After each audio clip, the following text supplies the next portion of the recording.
Hello guys, in this video I will show you step by step how to uninstall and reinstall all your Nvidia software so you can get things running smoothly.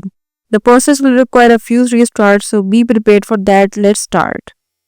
Open the Windows app from settings. In the search bar type Nvidia.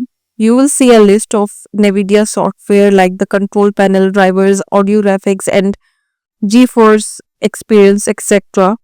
For each one, click the three dots and select Uninstall. Continue until everything related to Nvidia is removed. This might take some 3 to 4 restarts and around 30 minutes in total. Now step 2 is open the Microsoft Store. Here from Microsoft Store, search for Nvidia control panel, click install and let it finish. Restart your computer if prompted.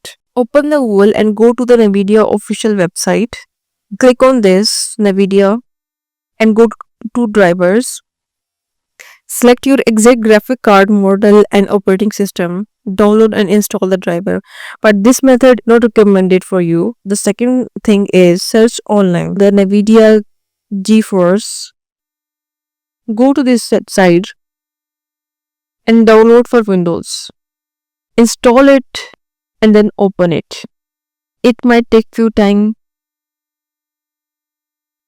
And then, after installing it, go to the driver section and install the latest game ready driver. If you have a workstation card, install the studio driver instead. Once everything is installed, restart your PC and launch your games.